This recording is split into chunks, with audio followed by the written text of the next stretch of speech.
Assalamualaikum warahmatullahi wabarakatuh. Nama saya adalah Azri Azhar. Saya akan menerangkan tentang definisi pengagihan. Terdapat dua definisi pengagihan, iaitu dari segi konvensional dan juga dari segi Islam.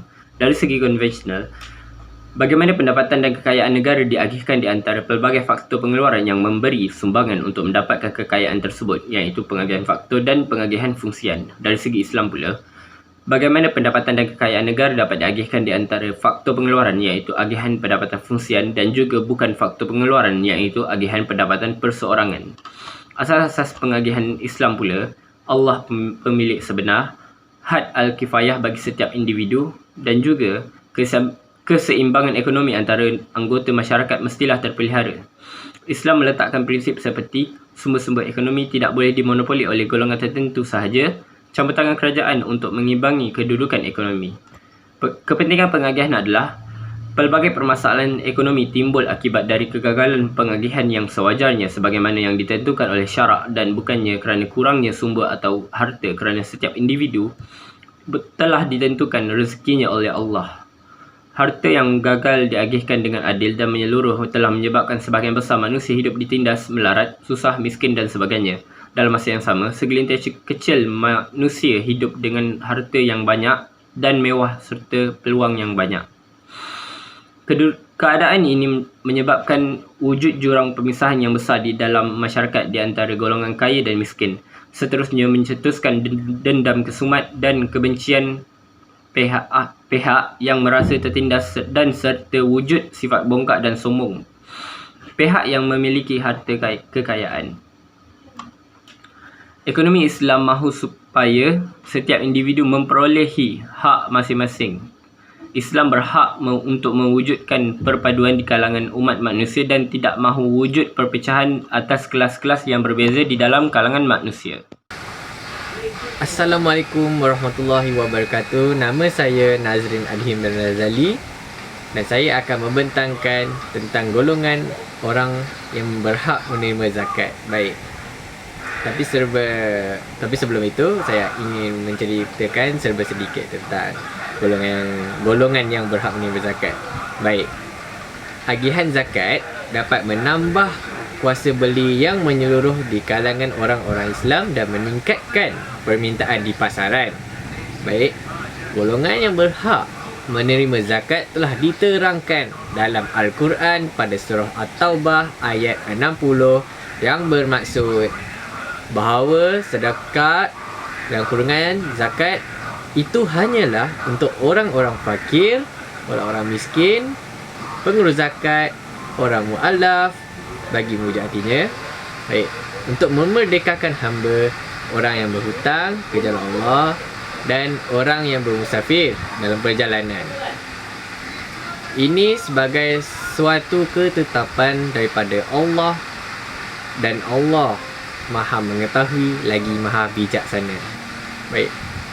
Ayat tersebut menerangkan golongan yang berhak menerima hasil zakat. Dan itu ada 8. Orang-orang fakir, orang-orang miskin, pengurus zakat ataupun dikenali sebagai amil, para mu'allaf yang untuk mewujud artinya. 5. Memerdekakan hamba, ar-riqab. Yang keenam, orang-orang yang berhutang, al-gharimin.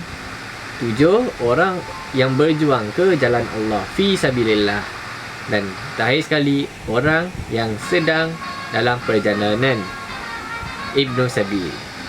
Wan Afiq Aiman bin Wan Azhan daripada kumpulan 3 Group BA 1114 3B. Okey, hari ini saya akan membentangkan tentang zakat fitrah. Zakat fitrah adalah zakat yang wajib dibayar oleh semua umat Islam tak kira umur, termasuklah bayi yang baru lahir. Orang tu perlu membayar zakat fitrah selagi orang tu mampu.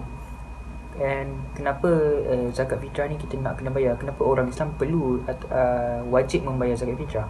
Orang Islam wajib membayar zakat fitrah ini kerana zakat fitrah adalah sumber kewangan umat Islam yang akan disalurkan kepada golongan umat Islam yang memerlukan. Contohnya hasnaf dan juga fakir miskin.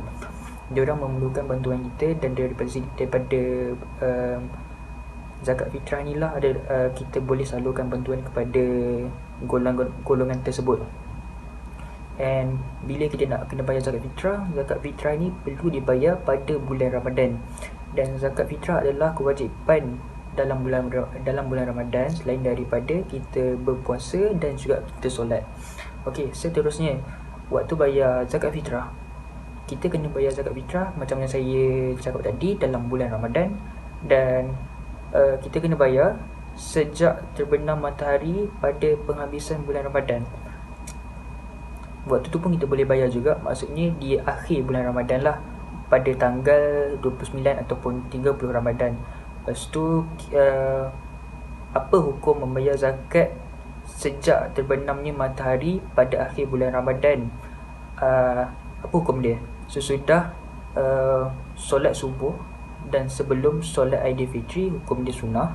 Setelah solat subuh, setelah solat Aidilfitri sebelum terbenam matahari adalah makruh.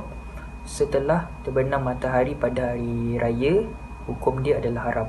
Ekonomi Islam telah mengemukakan langkah-langkah yang tertentu untuk mencapai agihan pendapatan yang adil dan saksama dalam kalangan masyarakat. Sistem ekonomi Islam juga telah melarang amalan riba dan menggunakan kaedah ekonomi konvensional dalam pembahagian harta pusaka, kerana ia akan menyebabkan ahli keluarga yang rapat sahaja akan mendapat kekayaan tersebut apabila seseorang daripada keluarga mereka telah meninggal dunia. Beberapa langkah yang baik untuk mengembangkan kekayaan tersebut kepada orang ramai telah diambil kira, seperti kewajipan zakat, sedekah dan bantuan kepada orang-orang yang memerlukan. Islam memberi hak dan semangat kepada mereka untuk memiliki harta tersebut, di samping mengingatkan mereka supaya mereka menggunakan sumber-sumber yang diwarisi dengan cara yang terbaik. Umat Islam juga diingatkan supaya tidak menggunakan kekayaan tersebut untuk diri mereka sahaja selepas memenuhi keperluan hidup mereka, manakala mereka perlu menunaikan tanggungjawab mereka kepada saudara mara, jiran, tetangga dan orang-orang lain yang memerlukan bantuan. Ini dapat menunjukkan adanya perkhidmatan sosial dan pendidikan moral dalam kalangan mereka. Untuk mencapai agihan pendapatan yang lebih baik, Islam telah mencadangkan langkah-langkah yang meliputi berbagai cadangan untuk memperbaiki pengagihan semula dalam pendapatan. Langkah-langkah ini dibuat untuk bertujuan membantu mengembangkan kekayaan kepada semua masyarakat. Antaranya ialah zakat, baitulmal, faraid, wasiat dan sumber-sumber yang lain. Saya Ira Ayuni binti Muhammad Kamarudin. Cara pengagihan dalam ekonomi Islam yang perlu diketahui ialah pengagihan zakat harta. Syarat wajib untuk seseorang atau sesuatu organisasi perlu membayar zakat harta ialah: pertama, pemilik syarikat atau individu tersebut ialah orang Islam. Kedua, merdeka, kerana hanya orang Islam yang merdeka yang wajib membayar zakat. Ketiga, harta yang dimiliki itu mempunyai kekuasaan penuh ke atasnya, seperti tidak mempunyai hutang dan sebagainya. Keempat, cukup nisab.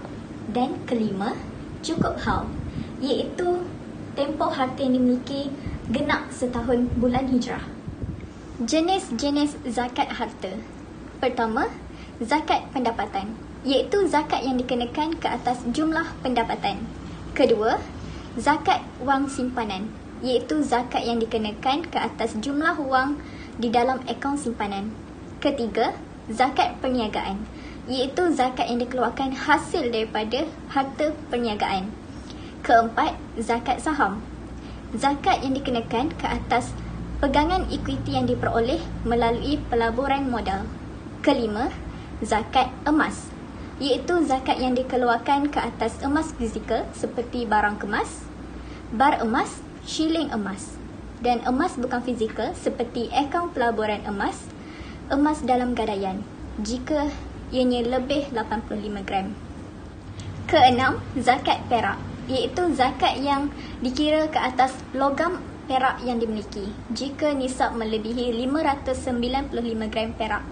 Ketujuh, zakat pertanian, zakat yang melibatkan hasil tanaman jenis biji ring seperti padi dan kurma. Ke-8, zakat ternakan, iaitu zakat yang dikenakan kepada hasil ternakan binatang seperti lembu, kambing dan biri-biri. Ke-9, zakat takaful, iaitu zakat dari satu bentuk simpanan atau pelaburan yang mempunyai unsur zakawi. Ia perlu dikeluarkan jika memenuhi syarat. Sekian daripada saya. Terima kasih kerana mendengar. Assalamualaikum warahmatullahi wabarakatuh.